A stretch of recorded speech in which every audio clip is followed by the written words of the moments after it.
Les dangers de l'auto-sabotage, comment éviter de se saboter soi-même. Bonjour à tous, dans cette vidéo, je vais vous expliquer qu'est-ce que l'auto-sabotage et vous présenter des solutions concrètes pour surmonter l'auto-sabotage. Avant de commencer, je vous donne 15 exemples courants d'auto-sabotage. 1. La procrastination, remettre à plus tard des tâches importantes ou des décisions difficiles. 2. La peur de l'échec, éviter les défis ou les opportunités qui pourraient entraîner un échec. 3. La peur du succès, avoir peur de réussir et de prendre une position plus élevée, avec plus de responsabilités. 4. La comparaison avec les autres, se comparer aux autres et se sentir inférieur ou incapable. 5. La critique de soi excessive, être trop dur avec soi-même et se concentrer sur ses défauts plutôt que sur ses qualités. 6. L'auto-sabotage émotionnel, saboter ses relations en étant jaloux, possessif, ou en étant trop critique envers son partenaire. 7. Le perfectionnisme, avoir des attentes irréalistes envers soi-même et les autres, et être déçu lorsque ces attentes ne sont pas satisfaites. 8. Le manque de confiance en soi, avoir peu de confiance en ses compétences et son jugement, et éviter les défis qui pourraient mettre cette confiance à l'épreuve. 9. La dépendance, compter sur les autres pour résoudre les problèmes ou prendre des décisions à sa place. 10. L'automédication, utiliser des drogues ou de l'alcool pour échapper à la réalité ou faire face à des problèmes. 11. La fuite, éviter les problèmes ou les conflits plutôt que de les affronter et de les résoudre. 12. La procrastination consciente, choisir de ne pas faire quelque chose malgré la connaissance de ses conséquences. 13. La surcharge de travail, travailler de manière excessive pour éviter de faire face à d'autres problèmes. 14. La peur de la réussite, avoir peur de la responsabilité ou de l'engagement qui peut accompagner le succès. 15. Le manque de clarté, ne pas être sûr de ses objectifs ou de ses priorités, ce qui peut entraîner un manque de motivation ou de direction. Ces exemples d'auto-sabotage sont courants, mais ils ne sont pas définitifs. En apprenant à reconnaître les comportements d'auto-sabotage et en utilisant des techniques pour les surmonter, nous pouvons nous libérer de nos propres limitations et réaliser notre plein potentiel. L'auto-sabotage est un comportement destructeur qui peut nous empêcher de réaliser nos rêves et nos aspirations. Il peut se manifester de nombreuses façons, telles que la procrastination, la peur de l'échec ou le manque de confiance en soi. Cependant, en apprenant à identifier les signes d'auto-sabotage et en utilisant des techniques pour surmonter ces comportements, nous pouvons nous libérer de nos propres limitations et réaliser notre plein potentiel dans la vie quotidienne. Imaginez que vous êtes sur le point de gravir une montagne. Vous êtes excité et motivé pour atteindre le sommet, mais à mesure que vous montez, vous commencez à vous sentir fatigué et découragé. Votre corps vous dit de vous arrêter, mais votre esprit continue de vous encourager à continuer. Cependant, à un moment donné, vous commencez à penser que vous n'êtes peut-être pas à la hauteur, que vous ne pourrez jamais atteindre le sommet et que vous feriez mieux de redescendre. C'est de l'auto-sabotage en action.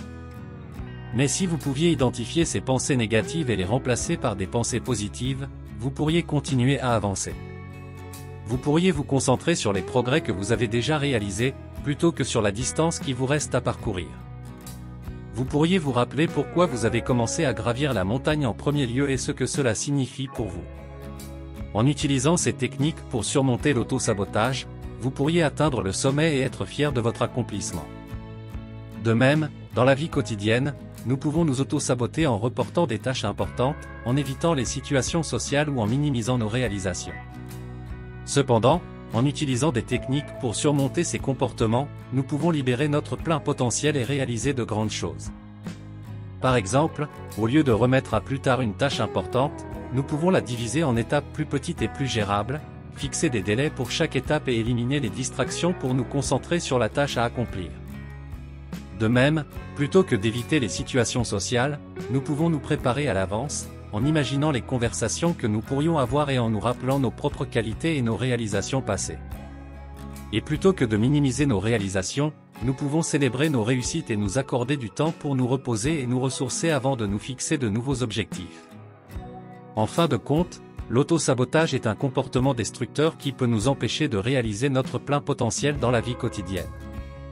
Cependant, en apprenant à identifier les signes d'auto-sabotage et en utilisant des techniques pour surmonter ces comportements, nous pouvons nous libérer de nos propres limitations et réaliser de grandes choses. Alors n'ayez pas peur de gravir cette montagne, car en utilisant ces techniques, vous pouvez atteindre le sommet et réaliser votre plein potentiel dans tous les domaines de la vie. Il existe plusieurs raisons pour lesquelles nous pouvons nous auto-saboter. Voici quelques exemples. 1. Manque de confiance en soi.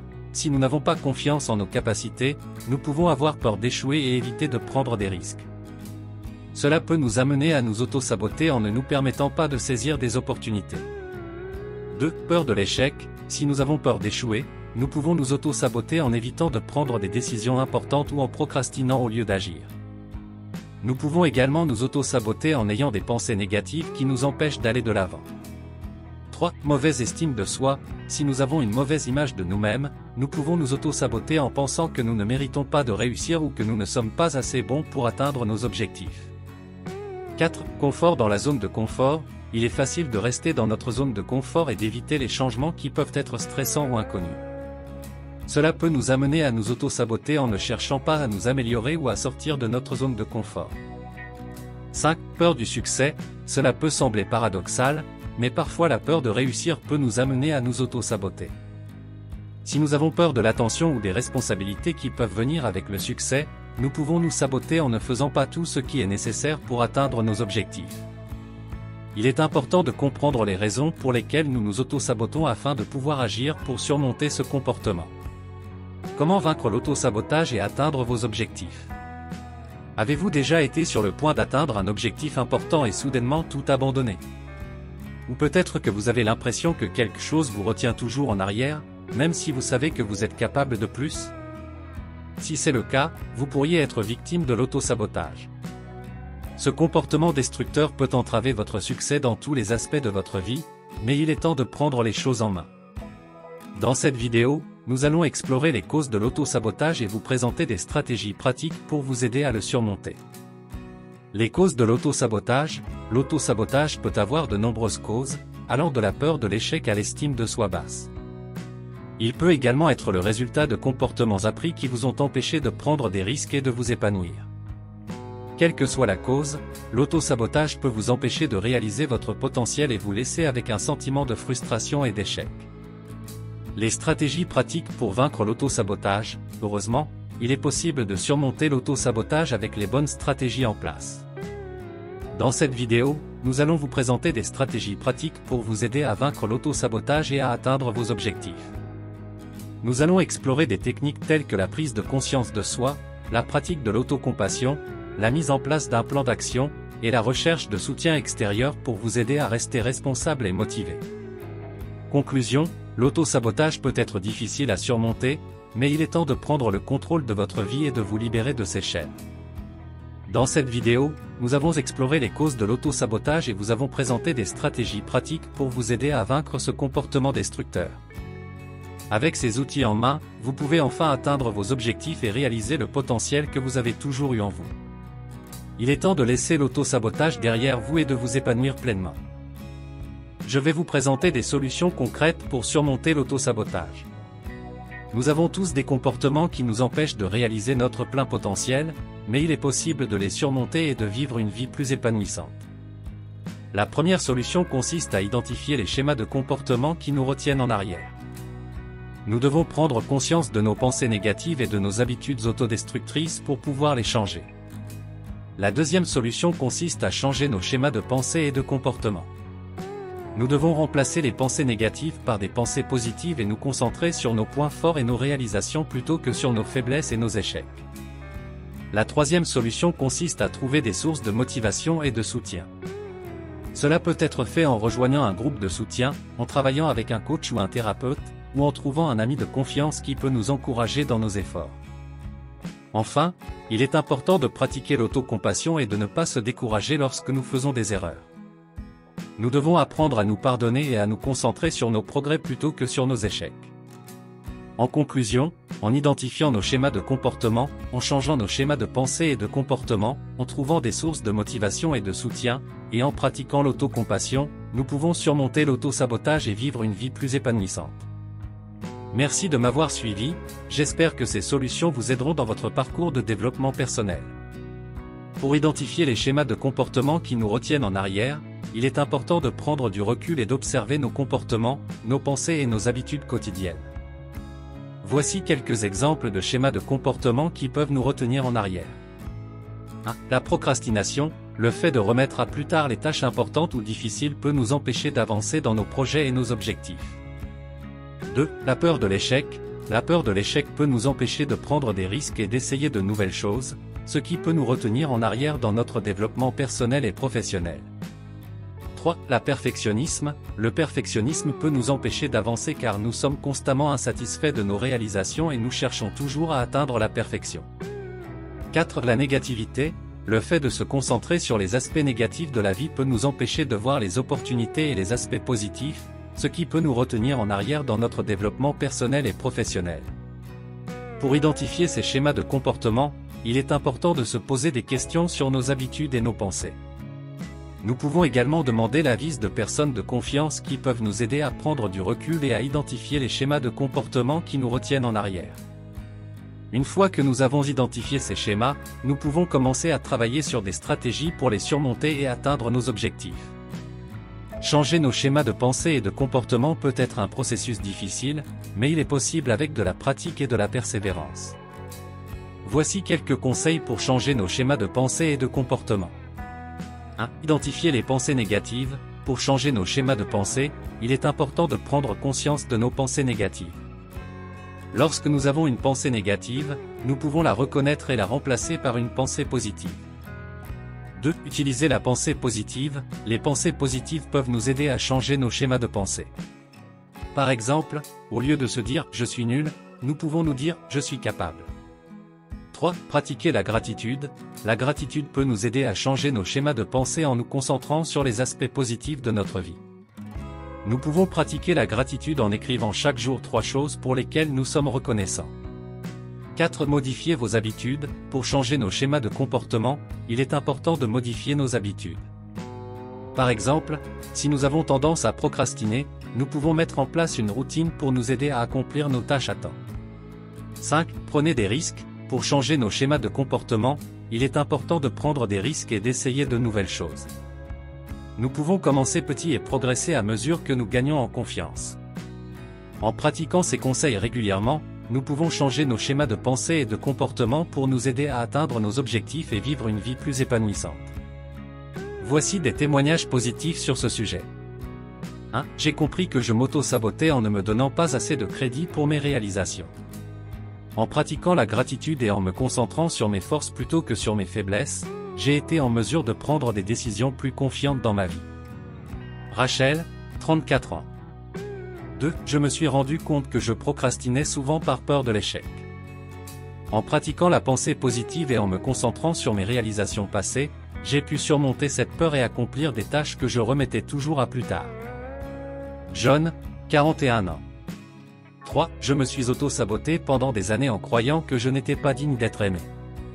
En travaillant avec un thérapeute et en pratiquant la pensée positive, j'ai été en mesure de surmonter cette croyance limitante et de trouver une relation aimante et durable. Lisa, 29 ans. 4. Je me suis auto-saboté en me disant que je n'étais pas assez qualifié pour le poste que je voulais.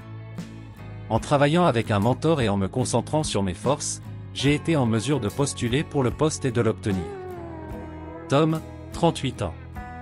5. Je me suis auto-saboté en me laissant submerger par mes émotions négatives. En apprenant à reconnaître ces émotions et en trouvant des moyens sains de les gérer, j'ai été en mesure de prendre des décisions plus claires et plus positives dans ma vie. Jane, 27 ans. 6. J'ai réalisé que je m'auto-sabotais en ne prenant pas soin de moi-même. En prenant le temps de m'occuper de moi et de ma santé mentale, j'ai été en mesure de me sentir plus confiante et plus épanouie dans tous les aspects de ma vie.